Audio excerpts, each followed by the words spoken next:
एक बार एक परेशान व्यक्ति एक बौद्ध भिक्षु के पास जाता है और कहता है, गुरुवर, मैं बहुत दुखी हूं क्योंकि कोई भी मेरी इज्जत नहीं करता, मेरी बात नहीं सुनता, सब मुझे हल्के में लेते हैं।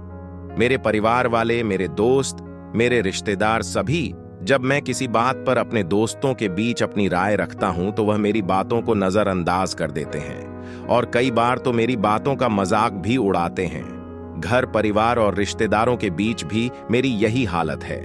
अब तो मुझे भी इस बात पर भरोसा होने लगा है कि शायद मैं ऐसा ही इंसान हूं जिसकी कभी कोई इज्जत नहीं करता। बौद्ध भिक्षु उस दुखी व्यक्ति की बातों को बड़े ध्यान से सुन रहे थे।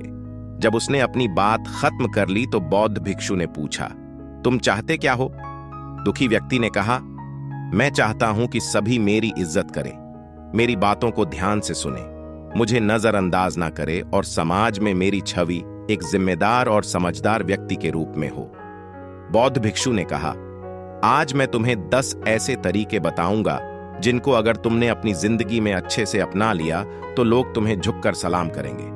मतलब कि वो तुम्हें गंभीरता से लेंगे, तुम्हें ध्यान से सुनेंगे और कभी भी तुम्हें नजरअंदाज नहीं कर पाएंगे। तो इन 10 के 10 बातों को पूरे ध्यान से सुनना। पहली बात, लोगों को ना कहना सीखो। अगर तुम किसी को खुश करने के लिए, उसकी नजरों में अच्छा बनने के लिए, उसकी हर एक बात पर हाँ में हाँ मिलाते हो तो ऐसा करके तुम खुद ही खुद को नीचे ले जा रहे हो, क्योंकि ऐसे व्यक्ति को लोग हल्के में लेना शुरू कर देते हैं जो उनकी हर बात पे हाँ में हाँ मिलाता है और लोगों को ना नहीं बोल पाता है, क्योंकि इससे सामने वाले को ऐसा लगता है कि तुम्हारी कोई अपनी सोच ही नहीं है, कोई अपनी राय ही नहीं है, तुम तो बस हर समय सबकी हाँ में हाँ मिलाते रहते हो। और जब तुम कभी भी किसी को ना नहीं बोल पाते तो इससे लोग किसी भी काम में तुम्हारी सहमति लेना बंद कर देते हैं, क्योंकि उन्हें लगने लगता है कि इससे क्या पूछना, ये तो मान ही जाएगा। और जब तुम लोगों के हर काम को करने के लिए हाँ बोलना शुरू कर देते हो तो लोग तुम्हारे समय की इज्जत करना बंद कर देते हैं और वो काम जो वो खुद भी कर सकते थे अब तुम्हें सौंपना शुरू कर देंगे और तुम अपने संकोच के कारण बिना मन के भी खुद को कोसते हुए उन कामों को करते रहोगे और तुम्हारा वो समय भी बर्बाद हो जाएगा जिसका उपयोग तुम स्वयं के लिए कर सकते थे। और सामने वाला तुम्हारी इस मदद के लिए तुम्हारा एहसान भी नहीं मानेगा, क्योंकि उसे लगेगा कि तुम तो सबके लिए ऐसा ही करते हो।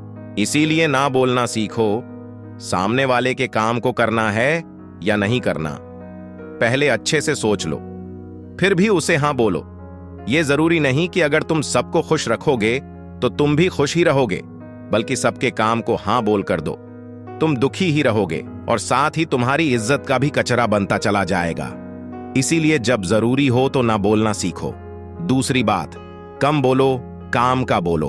अगर तुम हर जगह जरूरत से अधिक बोलोगे तो लोग तुम्हें नजरअंदाज करेंगे ही, तुम्हारी बातों की इज्जत कभी नहीं करेंगे और तुम्हें मुफ्त के समझेंगे तो ये तो कुछ भी बोलता रहता है। इसलिए जितना जरूरी हो सिर्फ उतना ही बोलो। पहले सोचो फिर बोलो। मैं तो कहता हूं कि 2 बार सोचो और 1 बार बोलो। जब तुम मौके के बाद बोलोगे, सोचकर बोलोगे, जरूरत पड़ने पर बोलोगे तो लोगों को तुम्हारी बात सुननी ही पड़ेगी। ये आदत जल्दी नहीं सुधरेगी और सुधरेगी जरूर। अगर तुमने ये सीख लिया, ये कब बोलना है, क्या बोलना है, कितना बोलना है और कैसे बोलना है, तो लोग तुम्हें सुनना भी शुरू कर देंगे और तुम्हारी इज्जत भी करेंगे। तीसरी बात, पहले खुद की इज्जत करो तब लोग तुम्हें इज्जत देंगे। ज्यादातर लोग दूसरों की इज्जत करने के चक्कर में खुद की इज्जत करना ही भूल जाते हैं।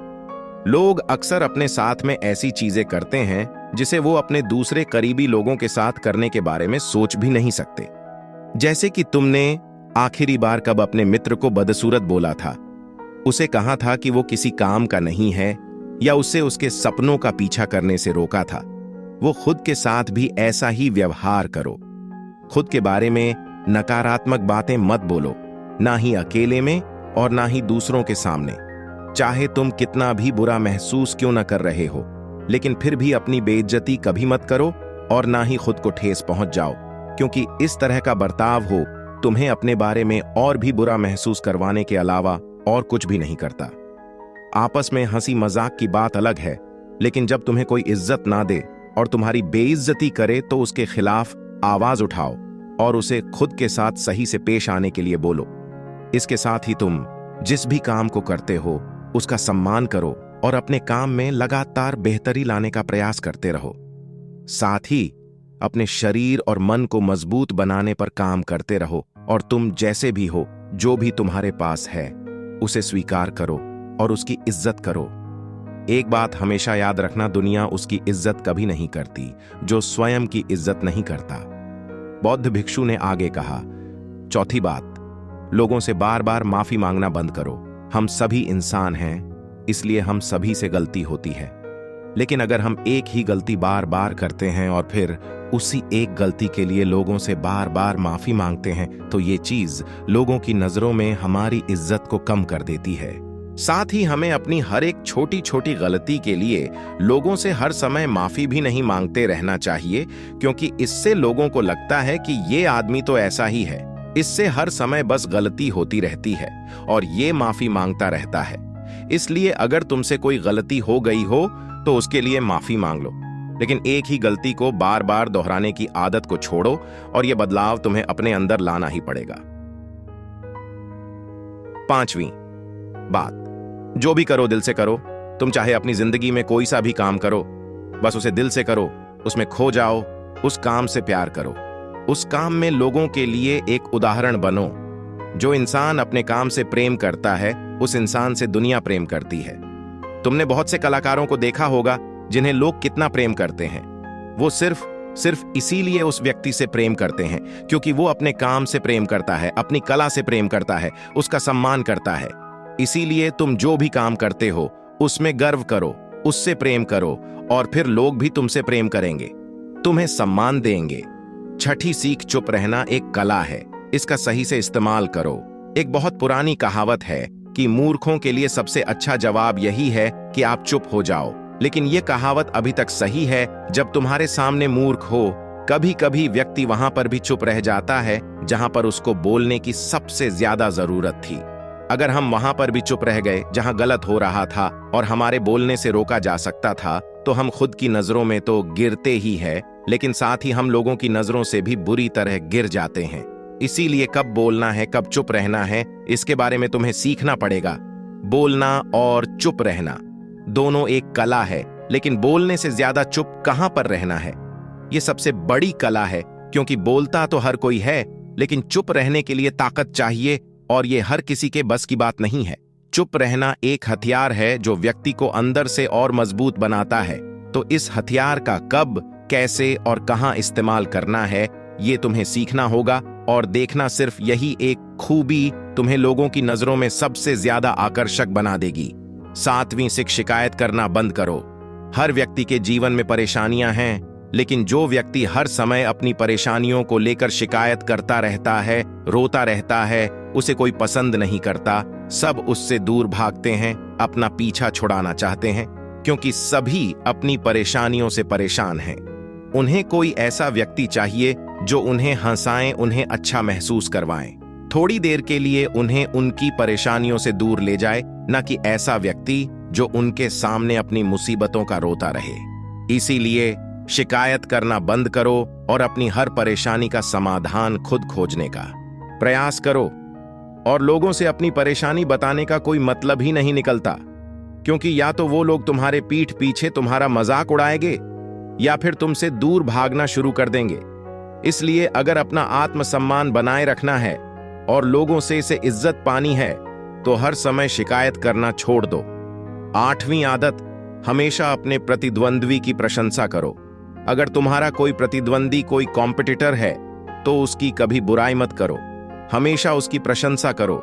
सिर्फ उसके सामने नहीं, बल्कि उसके पीठ पीछे भी अपने प्रतिद्वंद्वी को कभी भी अपना दुश्मन मत समझो, बल्कि यह जानने का प्रयास करो कि उसमें ऐसी कौन सी खासियत, ये गुण है जिसके कारण वो मेरे बराबर या मेरे से ऊपर निकल रहा है, और ऐसे कौन से काम हैं जिन्हें वो नहीं कर रहा और जिन्हें करके मैं और भी अच्छा प्रदर्शन कर सकता हूं। अगर तुम अपने प्रतिद्वंदी, अपने कॉम्पिटिटर का सम्मान करोगे, तो वो भी तुम्हारा सम्मान करना शुरू कर देंगे। और जो व्यक्ति अपने प्रतिद्वंदी की बुराई ना करके उसे सीखता है, उसकी प्रशंसा करता है, लोगों की नजरों में उसकी इज्जत अपने आप बढ़ जाती है। और सिर्फ प्रतिद्वंदी ही नहीं, बल्कि तुम्हें किसी की भी बुराई करने की आदत को छोड़ देना चाहिए। फिर देखो लोग किस तरह से तुम्हें सम्मान देते हैं। नववीं, आदत अपनी सीमाओं में रहना सीखो। इसका मतलब है कि खुद के बनाए नियमों का पालन करो, वही करो जो करना जरूरी है। आत्मज्ञान प्राप्ति से पहले एक बार बुद्ध ने ही यह निर्णय किया कि मैं बिना कुछ खाए पिए तब तक तपस्या करूंगा जब तक कि मुझे आत्मज्ञान प्राप्त नहीं हो जाता। उन्होंने घोर तपस्या शुरू कर दी। उनकी इस तपस्या को देखकर 5 आर्षि उनके शिष्य बन गए। लेकिन कुछ दिनों की कठोर तपस्या के बाद सिद्धार्थ को समझ आ गया कि भूखा प्यासा रहकर आत्मज्ञान प्राप्त नहीं किया जा सकता। ये केवल शरीर को बर्बाद करना है। इसीलिए उन्होंने अपना व्रत तोड़कर हर दिन थोड़ा भोजन करने का नियम बनाया ताकि उनका शरीर उनका साथ दे सके। तो उन्होंने सुजाता नाम की लड़की के द्वारा लाई खीर को ग्रहण कर लिया। ये देखकर उन 5 आर्षियों ने बुद्ध को अपना गुरु मानने से इनकार कर दिया और उन्हें छोड़कर चले गए। लेकिन बुद्ध ने उन्हें समझाने का प्रयास नहीं किया क्योंकि उन्हें पता था कि ये नहीं समझेंगे। इसलिए उन्होंने वही किया जो वो कर सकते थे। फिर ध्यान में बैठ गए और तब तक बैठे रहे जब तक उन्हें आत्मज्ञान प्राप्त नहीं हो गया। इससे यह सीख मिलती है कि वही करो जो करना जरूरी है, जो तुम्हारे वंश में है और जो किया जाना चाहिए, ना कि किसी को खुश करने के चक्कर में वो करते रहो जो किसी काम का नहीं।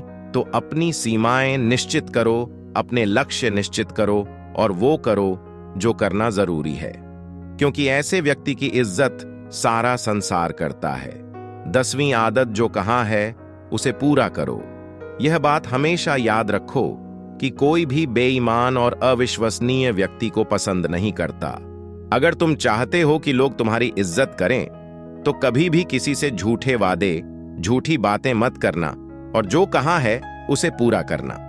अगर तुम अपनी बात के पक्के हो तो हर कोई तुम्हारी इज्जत करेगा। अगर तुम लोगों से झूठ बोलते हो तो कोई तुम्हारा सम्मान तो बड़ी बात है, एक पल के लिए विश्वास भी नहीं करेगा। इसलिए अपनी कही बात पर खड़े उतरो। सभी लोग तुम्हारा आदर करेंगे वरना नहीं।